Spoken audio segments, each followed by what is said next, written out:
For many of us, spring means farmers market season. Now, I know some of you live in places that have farmers markets year round.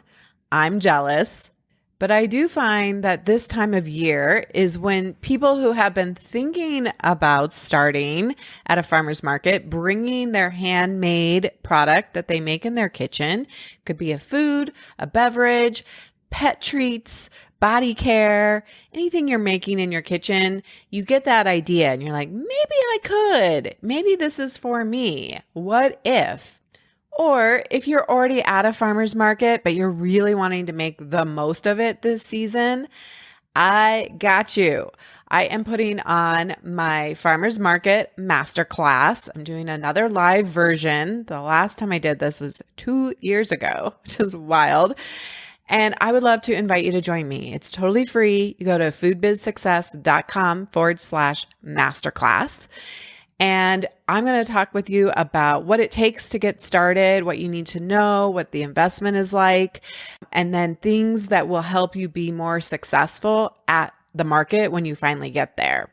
Listen, farmers markets are a lot of work. And so I want to be sure that every minute you spend there is maximized. I want you to get full bang for your buck for your time being there and for you to bring in as many sales as possible and maybe even have some fun, right? If we're going to do it, let's have fun doing it. So a lot of that comes down to knowing what to expect and giving you strategies that set you up for success. I would love for you to join me live. That way you can ask me questions at the end and we can make sure you are ready to go and you get all of your questions answered. It's live on April 25th. Register at foodbizsuccess.com/masterclass. I'll put the links in the show notes below as well. So make sure you get registered and I will see you there. Welcome to Your Food Business Success. This podcast is for early stage entrepreneurs in the packaged food industry ready to finally turn that delicious idea into reality. I'm your host, Sari Kimbell. I have guided hundreds of food brand founders to success as an industry expert and business coach, and it's gotta be fun. In this podcast, I share with you mindset tools to become a true entrepreneur and run your business like a boss. Interviews with industry experts to help you understand the business you are actually in, and food founder journeys so you can learn what worked and didn't work and not feel so alone in your own journey. Now let's jump in. All right, everyone, welcome back to the podcast. I'm excited to welcome Jeff Salisbury, and he and I actually met at Fancy Food Show. We were both at the same booth and we were talking to an incubator program, and we just, between the three of us, we were like, bing, bing, bing, bing, bing, bing, like having this whole conversation. And I was like, I need to know you. Let's talk. I want to have you on the podcast. So here you are. Welcome, Jeff. Thank you. Thank you very much. Yeah, it was pretty serendipitous. We were talking to the same folks, and I think we share a similar value, and that's curiosity. I think we were both just genuinely curious about what that organization did. I want to say it was the University of Oregon, but I'm not sure. It was New Jersey. New Jersey. Yeah. Oh, yeah. Rutgers. That's right. Well, I had been to Rutgers in the food science lab. Yeah. So we were both very curious, and it just, and it made sense for us to just connect. Yeah, we ended up having a fun conversation there. And then you told me a little bit about what you did and how you help brands, and like, let's bring you on. Let's have a conversation. So in our pre-conversation before, we were talking a lot about curiosity and solving problems and really just recognizing that we need that who, not how strategy in our businesses. So let's jump in around that who strategy and why it's so important when you're starting out in this industry to surround yourself with other people who have been through this. Sure. Who is very important. One of my favorite books is actually called Who. And then there, of course, is the book Who, Not How. Well, of course, business is all about people, right? You can't do it all yourself. And you certainly can't know everything. And I've been involved in packaging, food packaging, and other types of packaging for about 30 years. And just when I think I'd seen it all, there's something new around the corner, a new problem, a new challenge. And yeah, I've always surrounded myself with people who have already made the mistakes, people who have been there, done that. And I think that's really important. So surrounding you as an entrepreneur, probably the most underrated skill is the ability to find people who have made mistakes and ask the right questions. And that's something people don't often do. We live for success and we like to talk about success and hear success.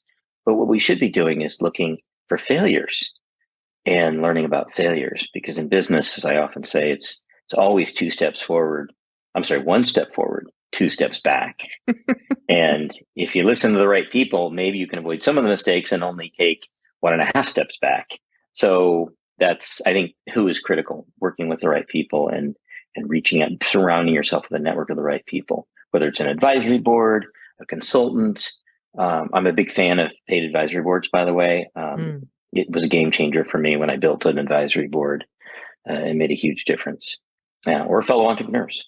Yeah, you can 10x, you can 100x, like you bring in all of those minds into your world, and now you get everybody working on your behalf, and everybody's like, well, I know these people, right? You like 100x your network and connections when you bring in the right people. Love to share. They love to share, and they love to tell you where things went wrong. Yeah. They really do. They love to tell those horror stories. And if you ask enough people, you'll find some commonalities in those stories and what you can do to avoid some of the mistakes that have already been made. Yeah. So you have a lot, long experience in packaging and supporting brands as they go through, as we were kind of looking at all of your amazing expertise, but grounding this conversation, I think, around manufacturing and ingredient and packaging procurement, because there's a lot that can go wrong in that area. And I think there's maybe not as many people, experts out there as like people who just call themselves a general, strategist or something. But that knowledge is so unique for this industry. So maybe you can kind of talk to us a little bit more about some of the problems, things that can go wrong in the manufacturing. Oh. Where do we start? So, I was a label. So I owned a label and packaging manufacturing company. So we did flexible packaging, pouches with spouts, pouches with gussets, and labels, of course. So clear labels that went on jars and would bubble, packages that would delaminate because the wrong structure was used, and a citric acid or something inside the product, an ingredient, would attack from the inside and delaminate a pouch. But the thing is, these things don't often show up as obvious as you expect. So something will be odd about it. So for example, no one can see this, but I've got a tube here, and this is a cosmetic tube, but I've had multiple clients. I've been called out to co-packers where there was an issue with the label peeling off. And of course they would say, well, it's the label, it's your adhesive, something's wrong with your adhesive. And they'd say, they'd use that technical term, it's not very sticky.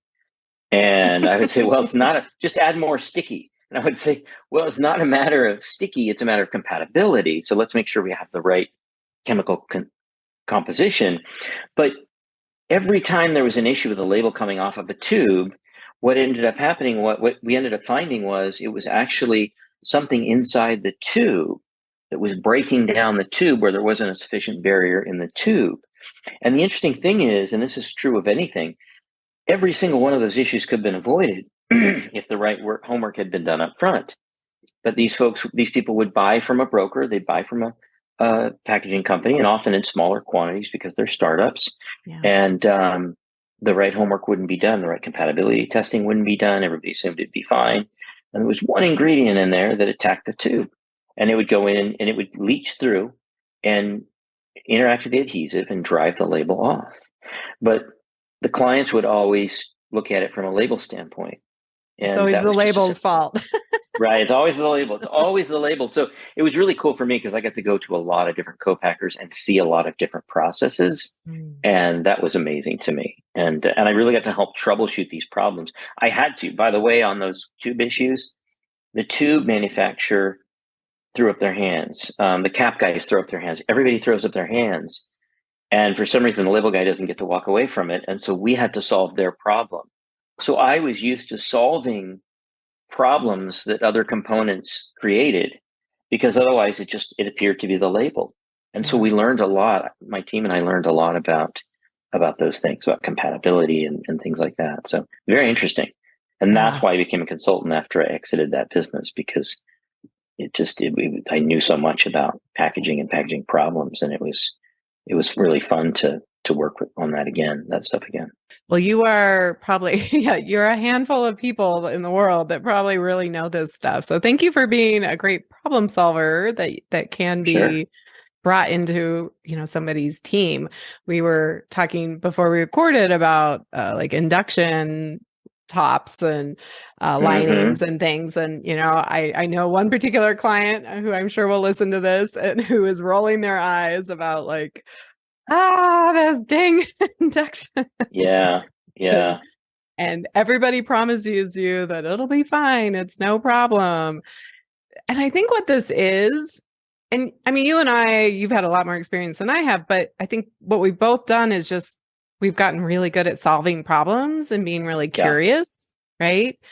And I think it can be just really challenging for an entrepreneur because they're so just like, they can't see the forest from the trees and they don't even know the questions to ask. That's the key. That's really the key, is they don't know the questions to ask. And we know the questions to ask for several reasons. One is we've seen so much go wrong. And we expect, to be fair to the entrepreneurs, the relatively new entrepreneur expects that the packager or the component supplier, the jars manufacturer expects that they would tell us what could go wrong. And they don't. They never tell you. So because you and I have seen it, we can go in. There's an example of a client, I won't mention who, but I had a client doing a paste-like product, great product, and she had chosen a co-packer, and they had given her a lot of confidence that they could do the job, and she was about to do the job, and we talked, and I started to ask a few key questions. Well, what about this? What about this? Have you asked them this? What's the process for this? What's this? And she went, oh God, those are good questions I didn't think to ask. And I said, let me go out and sit with them for a few minutes and talk to them. I went out, sat with them for 2 hours, and everything they told her was a lie. And it wasn't that I was an expert at asking questions. I knew how to cut through the clutter. And I knew how to sort of look through them and say, well, look, don't bullshit me. I'm sorry for the language, but don't BS me. I have seen this. This has happened before, and it's very likely to happen here. So what will you do to prevent it from happening? And that's when they just suddenly are disarmed and they go, you got us. You know what? It could happen. We've actually never done this type of product before. In fact, we've never done food before.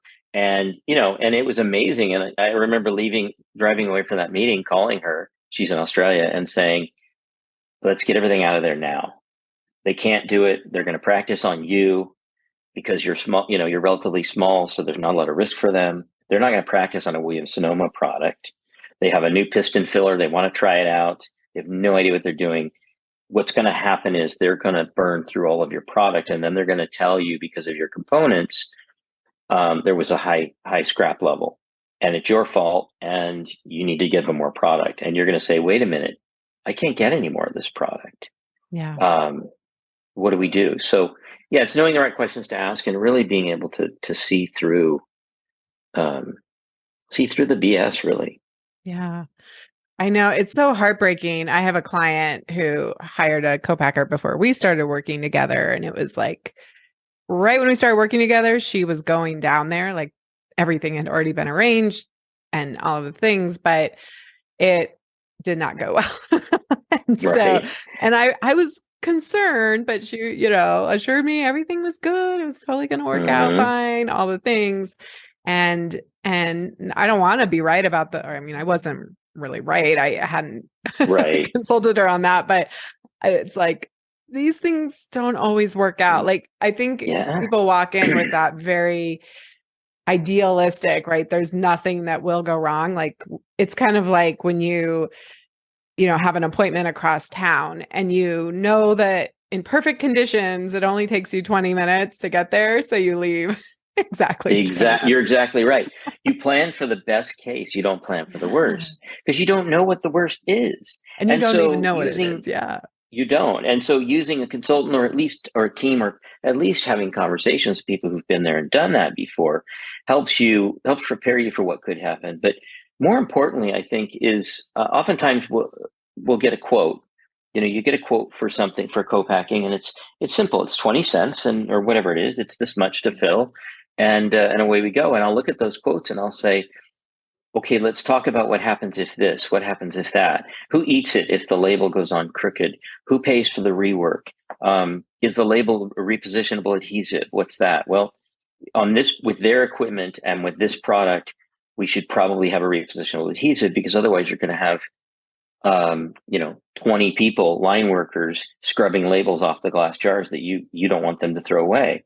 Who covers that? So, asking all those questions and developing your terms and conditions so that all those things are covered is important. There's a caveat. I can tell you to develop all those things, and you can go in strong with all of this. Hey, here are my T&Cs. You need to sign off on these. And guess what? If you need 5,000 or 10,000 or even 25,000 pieces, they're going to look at your T&Cs and say, you know what? We're too busy. We can't work with you. So you don't have the credibility. So when somebody like you, Sari, comes in with the experience, you not only know the right questions to ask, you know how to ask them, and you know where to push and where you can't push. So your credibility alone, our credibility really serves the client well there, because they look at us and go, oh, well, this gal has actually seen bad induction seals before. She knows it's a possibility. She knows that if it happens, it's on us because she's done her, here's her QC process. So those are the types of things that a founder couldn't possibly know. And so asking the right people is really, really key, really critical. Yeah. And we didn't even talk about the actual product that's inside, right? Which then there's a whole other list of like, well, what happens if it's overcooked or undercooked or, too hot or too cold or too. It's funny. I see a lot of is, besides that process part, is that I see founders ship product all over the place. Oh, you think you can do this? Let me ship you some. And then I sit on it, not I, but the co-packer sits on it for a while. We bug them, and finally they tell us, oh yeah, you know what? We're just too busy, or we can't do it, or whatever. And then we pull the product and we take it somewhere else. Then we do it again and again and again. Well, we're moving product around, and there's a whole chain of custody here. And by the way, everybody's opening it up and looking at it. And is there any, are they doing micro testing every time they open it to make sure it's not them? Do they have the right certification, food safety certifications? Yeah. And it's very dangerous for not just your brand, but for your consumer. So those are things that need to be, processes that need to be developed as well. And you don't want to wait until you get a big recall or or a bunch of people get sick to do that, because you're out of business if that happens. So these are the things that experienced people, again, they've been there, done that. You want to ask about that. My favorite question that I advise people to ask someone who's been there before is, what were some of the biggest mistakes you made? What went wrong? What would you have done differently? Don't tell me what went right. Don't tell me how you succeeded. Tell me how you failed. Yeah. Tell me what went wrong. What would you do differently? And people love to share that stuff. So if I were a founder going to a food show or something else, I wouldn't even look at vendors. I would spend all my time talking to fellow entrepreneurs who've been there and just asking them about all the things that went wrong.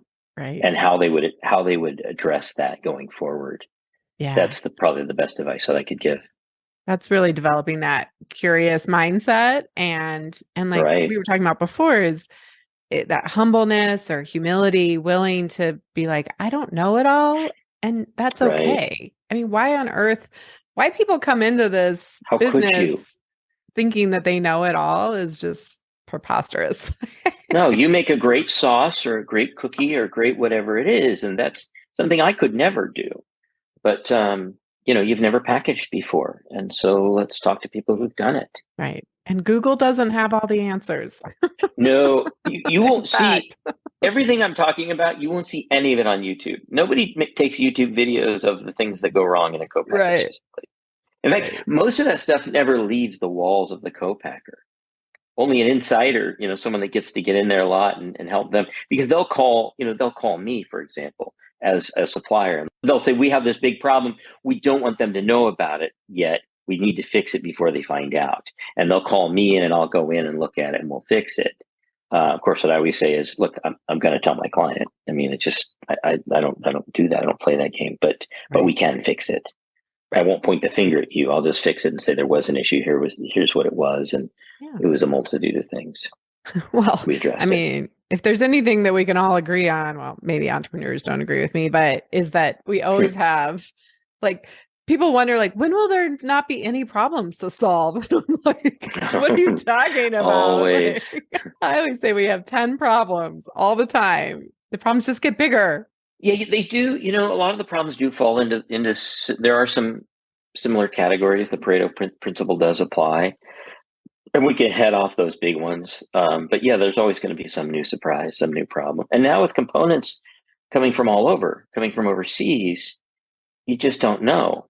I had a client who told me, you know, she had an issue with her caps, and she has I forget what they call it. There's a built-in sort of seal, and that residue was getting into the product. And she thought, well, are they over tightening the cap? Or, you know, it couldn't possibly be the caps, because the guy who sold me the caps I won't mention the name, but it's a very well-known supplier.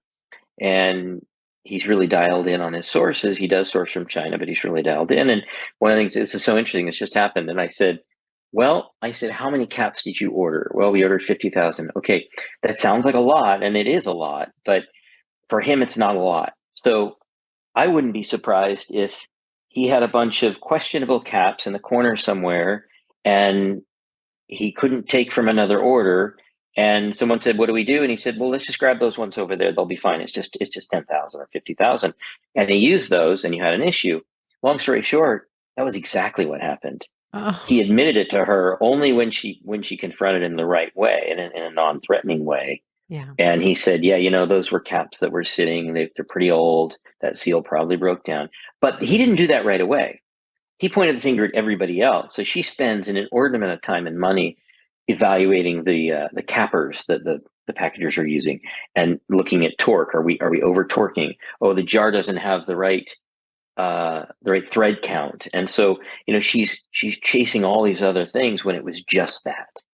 And of course, I have seen that before. So I just said, hey, let's ask this question. And we did. And it was, yeah, you're right. Well, first it was, no, that's not possible.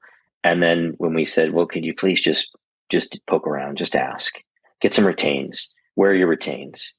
And he did, and said, well, oh my God, you're right. It came from that lot. I'm sorry.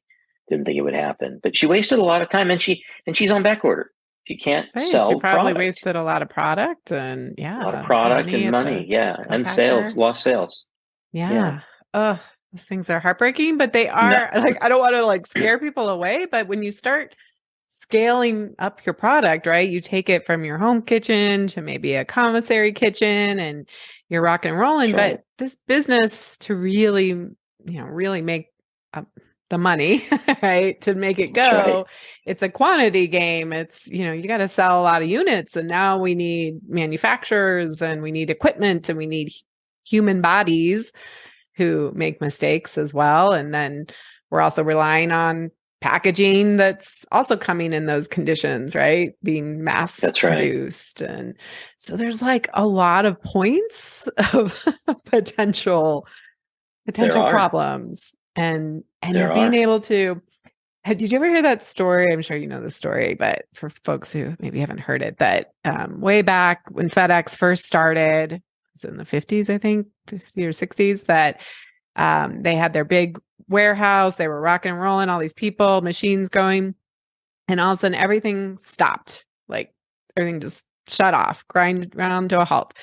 And the CEO's there, and they call in this electrician or something, comes in, and he goes up to something, turns a screw, and everything turns back on.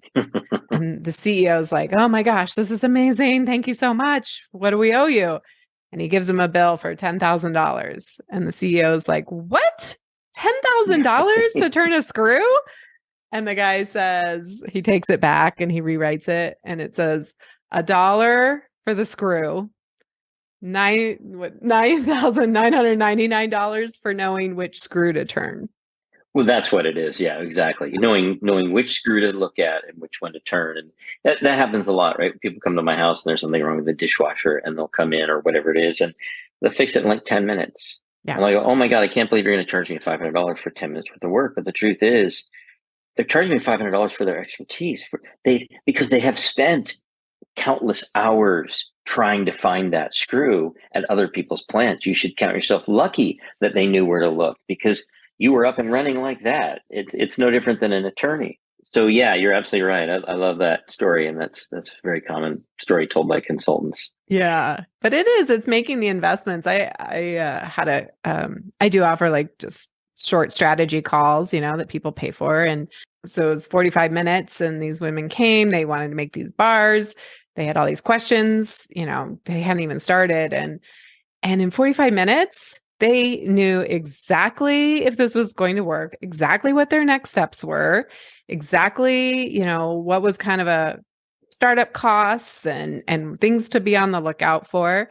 And I was just thinking like, wow, 3 years ago, I couldn't have had that same dialed in, laser focused conversation. That's right. But because of all of the mistakes and learnings and that's right. all the things that we've seen, right.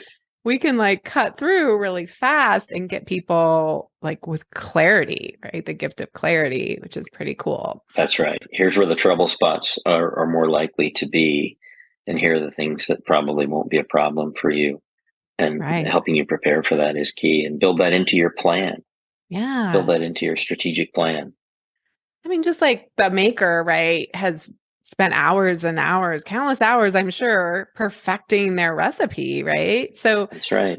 Why, that's your special sauce, literally. and then everybody thinks that they can be a specialist in all the things and go watch some YouTube videos. And I mean, I have a YouTube channel and I'm here to help, but you can't know every situation. So finding people, those who, not hows, right? The people are going to cut through the tape, get you the answers. And yes, there will be an investment. Let's not assume that everything's, we can just find everything for free. But if you're running a business, knowing you're going to make some investments. And there are so few of those people. That's the interesting thing. Those people are busy working on their own brands or doing most of those people aren't willing to or available to give back. And so if you find one, you really need to hang on to that person and utilize them as much as you can. And we talked about some questions. I call it a pre-mortem with my clients or in Master Your Business. I love that. So tell us some of those questions or what that is, how, we can give people some questions to think about for their own product as they go through this process. There's a million, but I would say the first one is really a concept, and that's scalability. Oftentimes you see people do in their own kitchen, they'll do something and it's a wonderful product and it's perfect, but it may not be scalable. So I think one of the things to think about is, and to ask yourself is, how do I make this scalable? So yes, I make this perfectly. I whip it by hand. I do this. That's great. But how will it be done at a commercial kitchen to scale? How will a co-packer do it with their equipment and not compromise the quality? Because you, frankly, and especially in this day and age, you just cannot. Labor is so expensive and so hard to find. You're not going to be able to get 30 people on a line to hand whip it the way you do. So not just how do you automate, but really how do you scale? So that's one of the key questions. The other thing is, who are my key suppliers? One of the things that I talk about to my clients often is when we talk about strategic planning and strategy is something called the balanced scorecard. And there are 4 areas of business. There are only 4 areas. Everything falls into those 4 areas. And they are finance, customers, people, and process. I'll find that most clients are strong in 1 or 2 of those areas and a little weak in the others. And so finding people to help you with those areas, people who are strong in those areas, is critical. But process is one of the things that I mentioned. So, and people. So people isn't just employees, it's suppliers. We spend a lot of time trying to find suppliers who have the equipment or the ability to produce or fill our product, but we don't spend enough time evaluating the culture of the company that we're working with. Can we grow with these guys? Will they grow with us? Do they have high integrity? We want references. We want to hear stories. I can talk to one or two references from a co-packer and very quickly ask the right questions and ascertain how they're going to handle a problem. Are they going to point the finger at you when it's this, or are they going to be collaborative? Are they going to charge you back right away and put you at the back of the line, or are they going to call you when a problem occurs and keep you on the line and try to solve that problem or get that answer? That happens all the time, by the way, where we think we're going to get our product's going to be it's going to be produced on Thursday. We're shipping on Monday. It's great. We're ready to fill orders. We've made commitments. And then we call the co-packer on Monday and say, "Where's the product?" And they go, "Oh yeah, there was a problem on the line." And so we pulled it. "Oh my God, why did you pull it? All you had to do was call me." "Well, we just didn't. And this is what happened." Building that relationship with their suppliers and understanding how they operate is key. So that's one of the questions to ask.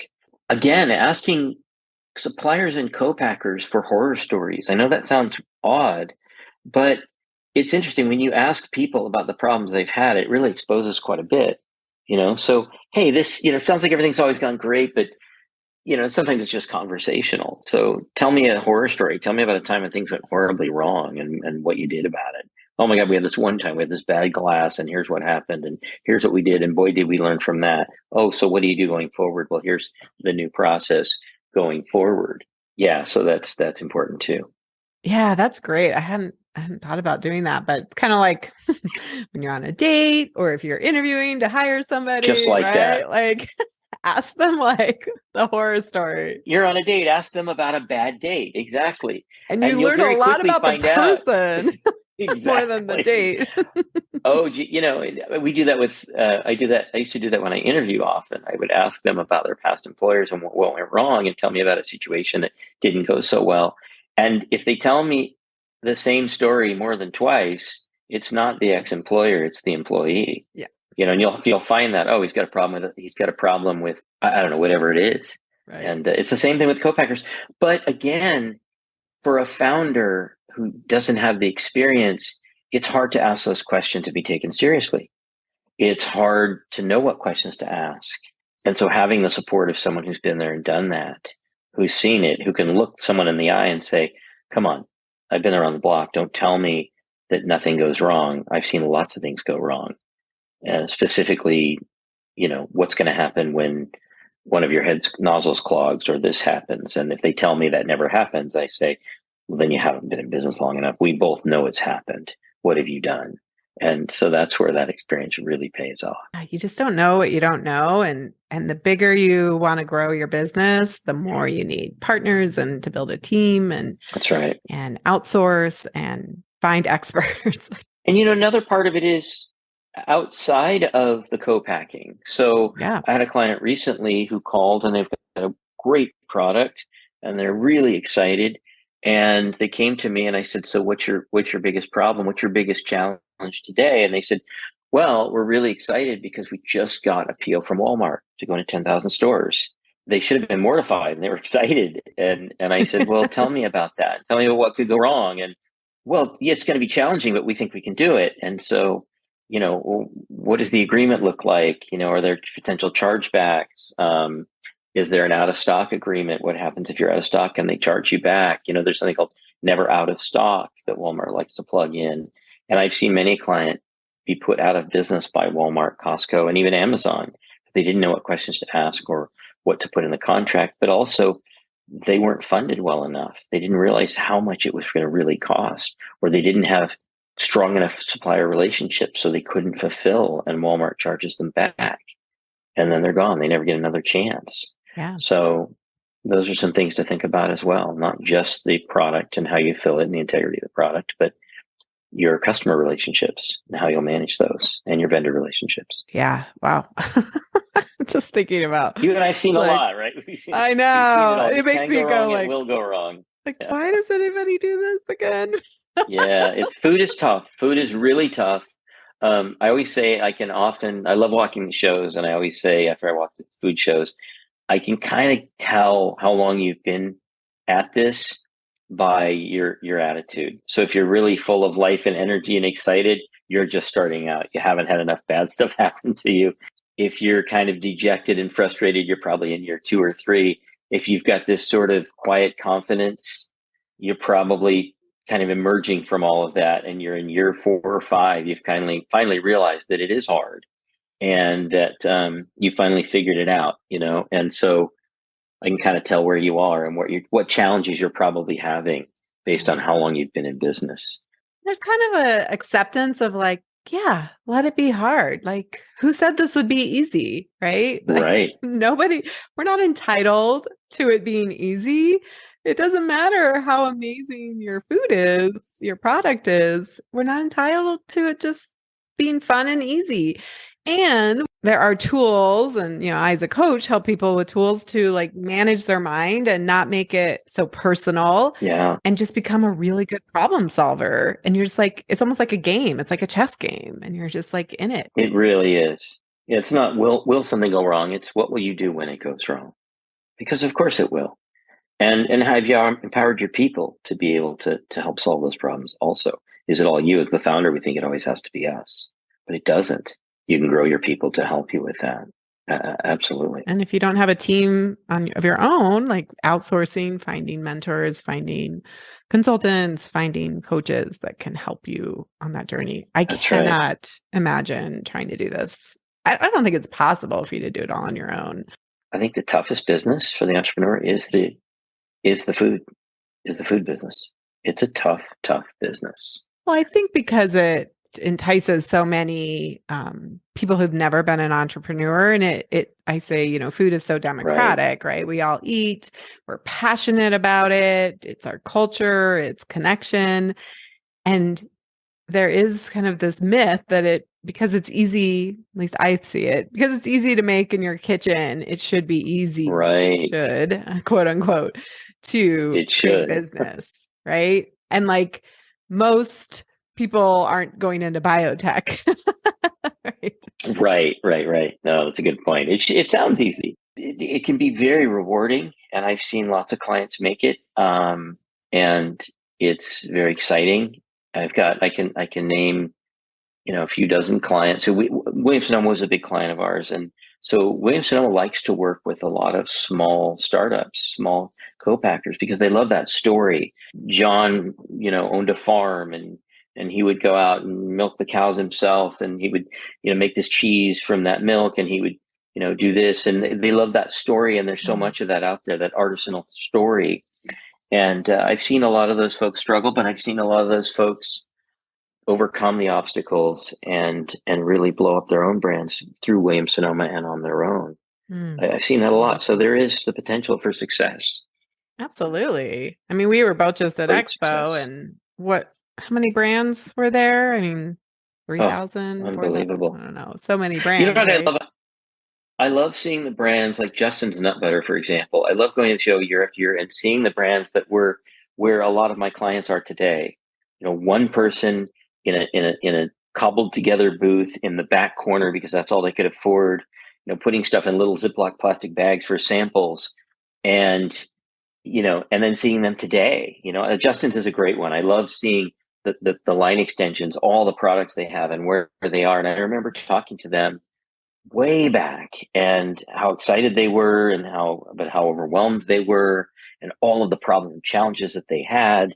But look where they are today, and it's pretty exciting. I love seeing that. I love seeing those brands evolve, and I've seen a lot of people make it, and you can make it. But why would you make the mistakes? Don't make the common mistakes everybody else makes. Find out what those mistakes are and avoid them. Go find the really cool problems. Yeah, exactly. How do I make this better? How do I make it better? Yeah. Components, by the way, components really are the root source of many problems in co-packing. The components, whether it's a bad cap or a bad jar, a label, a pouch, the wrong pouch structure. There's so much more to components than meets the eye. And so, working very closely with your co-packers, getting a really good, strong, solid supplier. A lot of people don't believe in this, but a lot of people like to go direct to the source. But I'm a big fan of smaller brands going to packaging brokers for components, going to a Berlin Packaging, for example, because they can do all the testing and they've seen so much, and they're important to their supplier and you're important to them. If you went to their supplier directly and ordered 10,000 jars, you're nobody. To Berlin or someone like that, it's, to your rep, your Berlin rep or whoever it is, you're important, and they're important to their suppliers. So you're going to get the right, you're going to get the right quality of component rather than the 10,000 jars or caps that were stuck in a corner somewhere. They said, oh, let me just give them to this person. Yeah. They're small time. So I really do like brokers in the beginning stage, and they can offer a lot of value. I'm not a broker, but I do think that brokers in this business can add value. Oh man, I'm sure a lot of people though, like people who are like, yep, go use this, go do them. Like, go find them. It's all about that Rolodex in your head, right? The relationships, that's huge, right? So you're right, because I might say here, use a broker. And so, Jenny's chocolate sauce might say, oh, Jeff says, go use a broker. So I'm going to Google brokers and find one. Well, it's a little different. What I'll do is I know exactly the person that would make the most sense for you to work with. So when I'm saying use a broker, I'm thinking, oh, this one's not a fit for you. I know who the fit for you is. It's this person. And I've spent 30 years building that network, that Rolodex. Yeah. And I can put you two together and you'll make magic together. But if you find the wrong one, or one that's not a fit for you, not the right fit, you'll make a disaster together. Right. So yeah, it really is about knowing who the right fit is. Well, I think about your client that you went in and 2 hours later, you realize like this actually isn't the right fit. I mean, that has to be hard for her to be like, oh, I thought we were so close. I thought we were ready, and, there is that disappointment, but in the long run, right, saving her so much more heartache, right, on the back end and the time and the money. Oh, she's so grateful. It can be so hard to be like, we gotta stop this, but we need people who will tell us the truth, right? And That's right. to help save us from ourselves, because I think what I see is a lot of entrepreneurs are in a rush and they think it's magic. They think like, oh, this co-packer says they can do all of this or this thing, this equipment or whatever it is. And they just think it's magic and it's all going to work out perfectly. And, in 2 weeks, they'll have their product. And, having somebody that says, okay, we need to actually slow this down. I was just telling a client that I know you don't want to hear this, but this needs to slow down. And here's what we need to ask first. My dad had a phrase. He used to say, there's never enough time to do it right the first time. There's plenty of time to get it right the second time. So we'll rush it through and then mess it up, or they'll mess it up and then we'll go back and do it again. And that's when we'll take our time. And if we had just taken our time in the beginning, we would have gotten the right result and we wouldn't have to do it again. I guess there's never enough time to do it right the first time. There's always plenty of time to redo the job. And that's unfortunate. Right. I'd much rather not have to redo it, right? It's the measure twice, cut once. Which is why the importance of planning and strategic planning is so important. And that's one of the things I see a lot of clients not doing. I see plenty of business plans, but I don't see strategic plans. And strategic plans really encompass all that goes into building your business. And that's one of the things I work with my clients on, is a strategic plan, a process.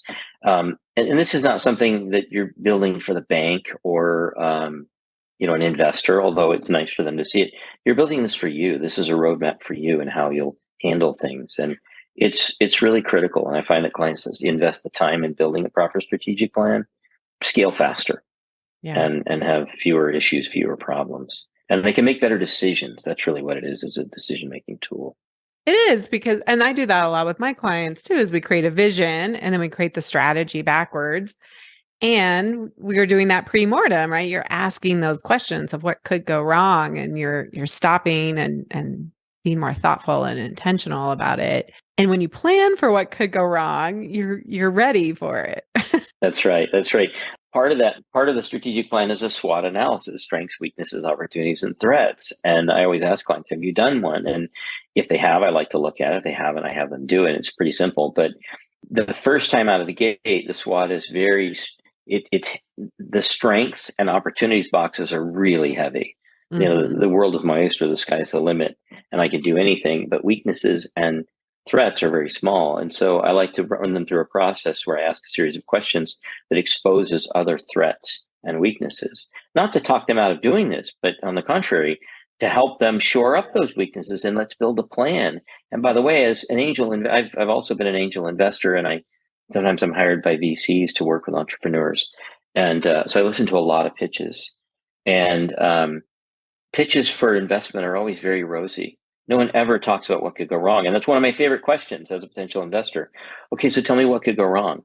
Nothing. No, this is gonna be great. I always tell them I'd rather invest in someone who tells me, oh, there's a lot that could go wrong, but the top three things that are most likely to go wrong are X, Y, and Z. Now, let me tell you the strategy that we've employed to mitigate that problem if and when it happens. Oh, that, as an investor, I'm very confident in that founder.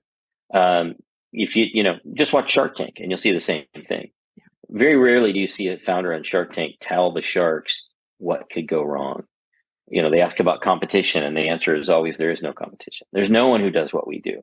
Well, competition is not just someone who makes a fudge, similar to yours, or low glycemic fudge. Competition is defined as anyone who is getting the dollar now that you want.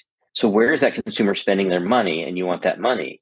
Your competition could be apples. I mean, so when we think, well, nobody makes a product like this, yeah, but that doesn't mean people are going to buy it. They have only so much discretionary income. They're going to spend it on certain things. How do you peel them away from what they were going to spend the money on to spend it on yours?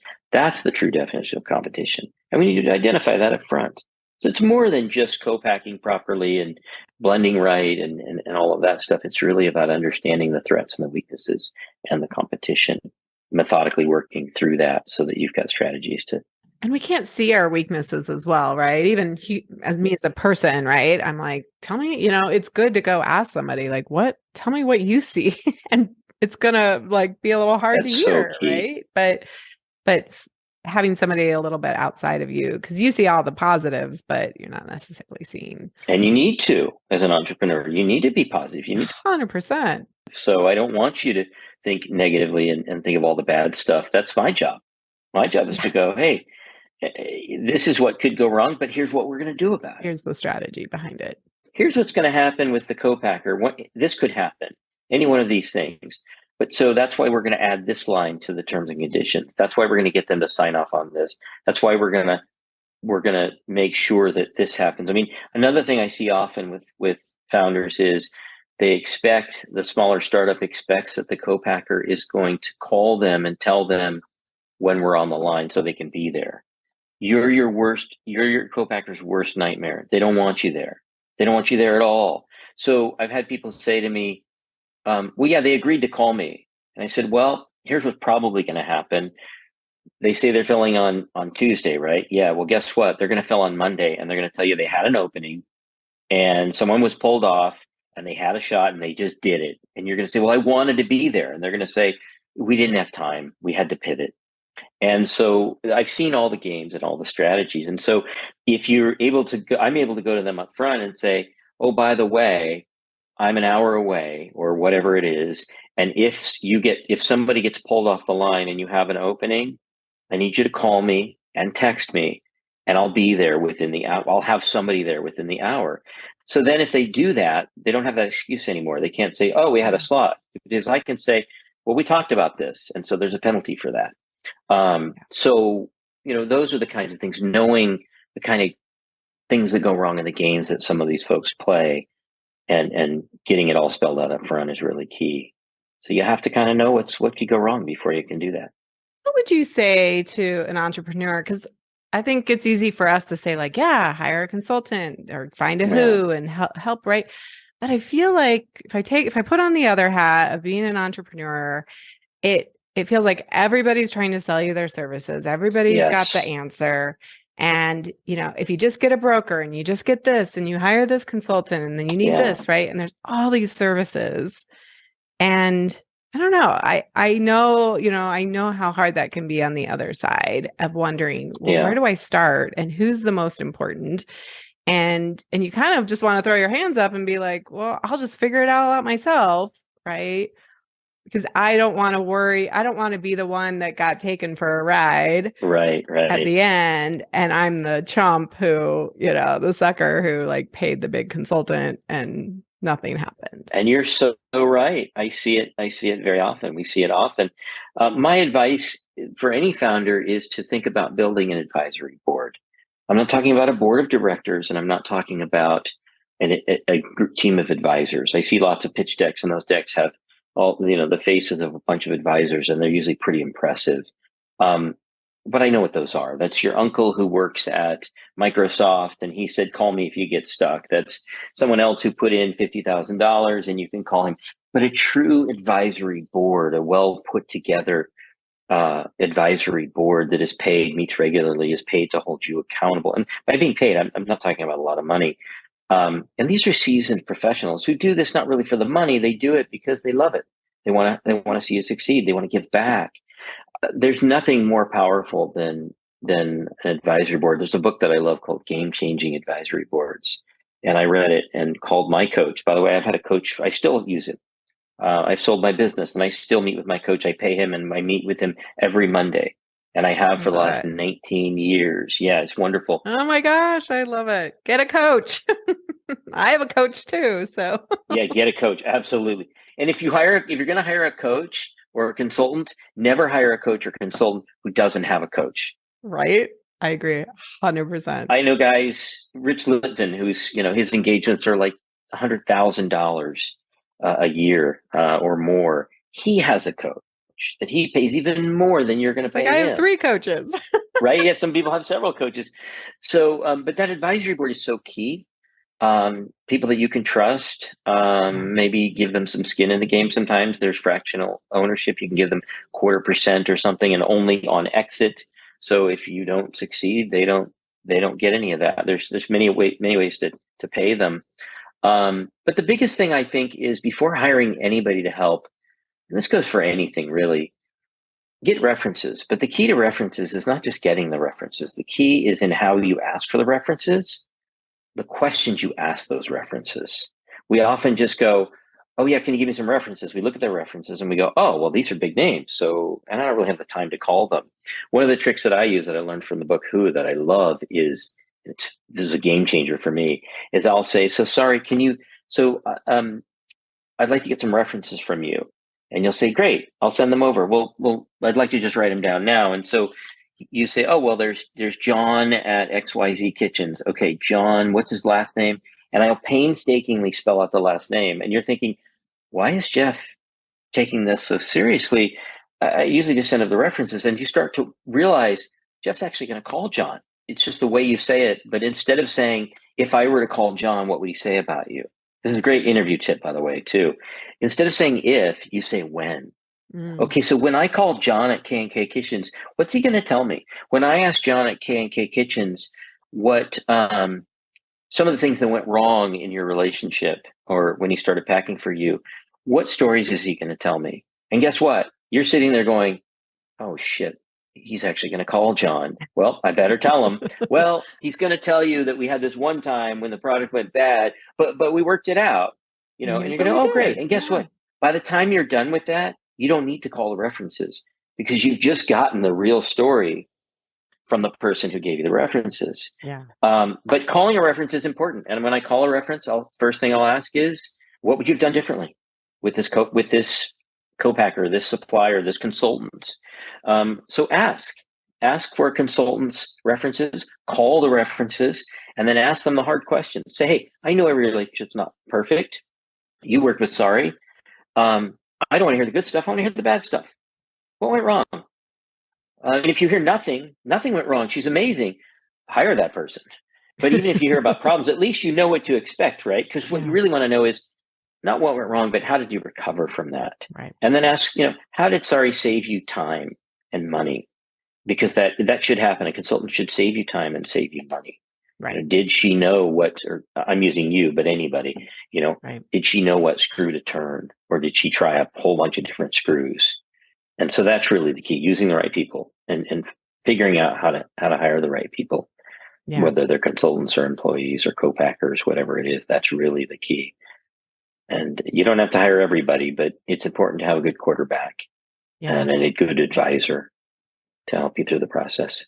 I would say too, like maybe focusing first on that strategic plan. And I know we both do that, where I do a vision, strategy session. Mission, vision, values. Yeah. Yeah. I mean, and multiple, right? We're creating whatever that you got to have an endpoint. Like, what are we going for?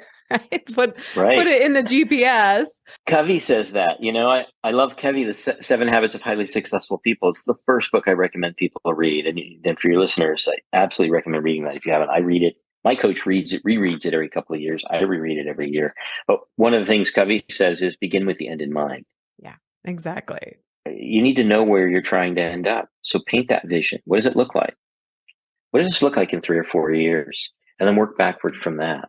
So I've been doing like a 10x vision with the work of Benjamin Hardy, but like what's that 10x vision, 3-5 years from now? Now the path becomes a lot clearer. The excess stuff falls away. And then you actually know who you need to hire, right? Because I think what happens is entrepreneurs are just throwing a lot of shit at the wall and hoping one of these consultants, coaches, service providers will magically fix their problems. Right. But they're not going from the end in mind. They're just trying to it's so short-sighted. That's right. And by the way, it's important. This is in the people box of the balanced scorecard. Everyone needs to understand your vision. It's your job to paint that vision. And it has to be realistic. I've seen, especially food founders tend to come in and go, oh, my vision is this is going to be in every Costco. It's going to be in every table. Instead of ketchup, they're going to be using this at every table. It'll be in every household and every restaurant table. Well, that's not realistic. So having a realistic vision, one that you can measure, one's attainable, is important. But then communicating that to your co-packers, your potential customers and prospects, your consultants, your employees or prospective employees, your investors. It's critical that they buy into that.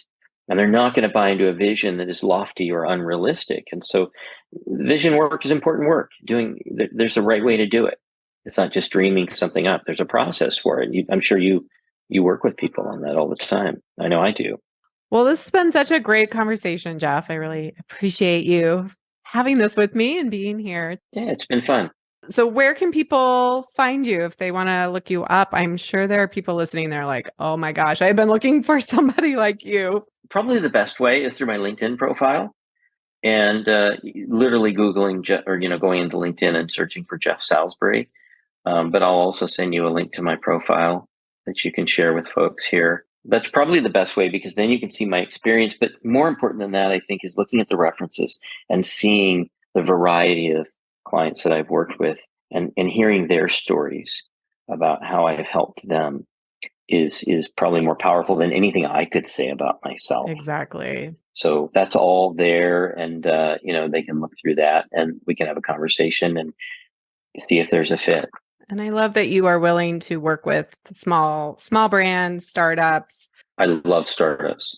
I love the enthusiasm. They're infectious. My job, by the way, I feel when I work with a startup or a new client is I could very easily come in and tell them all the things that could go wrong and beat them down and they'll walk away dejected. And guess what? Then they'll just hire someone that tells them what they want to hear. But my job is to keep that enthusiasm going. It's to channel that. It's to help you focus, hone that enthusiasm. And by the way, get you in the lane that you need to be in, get you doing the thing that you're best at, and then having me help you find people to do the things that really you're not great at. Let's not shore up our weaknesses. Let's build on our strengths. Let's focus on our strengths. Yeah. So I get excited right along with the client. Well, thank you, Jeff, for being here. It's been a pleasure. Thank you, Sari. Wow, that was so fun. I hope you guys see why I wanted to have Jeff on here. His knowledge of this industry and how to problem solve, and he's just got such a specific niche and expertise that I hope that this has been helpful just listening to him. And of course, if you feel like, oh my gosh, that is the guy, I need to talk to him, please reach out to him. He is just an incredibly generous human, and I've had a lot of fun getting to know him. Next week, I'm going to talk more about this who, not how strategy. And I am going to be opening up Master Your Business for a new cohort. We just wrapped up our last one, the very first one, and it was amazing. The transformation that these 13 brands went through was incredible. And it really does go into this who, not how strategy of skipping the line and really taking massive exponential leaps in your business rather than just these like little tiny steps. So get yourself on the wait list. You can go to masteryourbiz.co, and people on the wait list will get a very special bonus only if you're on the wait list. So go check that out if you've been thinking about really taking your business, your existing business to the next level. All right, until next time, have an amazing week. The smartest thing you can do as an entrepreneur is to invest in a who to help you with the how, to speed up your journey and help you skip the line. When you are ready for more support and accountability to finally get this thing done, you can work with me in 2 ways. Get me all to yourself with one-on-one business coaching, or join Food Business Success, which includes membership inside Fuel, our community of food business founders that includes monthly live group coaching calls and so much more. It's one of my favorite places to hang out, and I would love to see you there. Go to foodbizsuccess.com to start your journey towards your own food business success.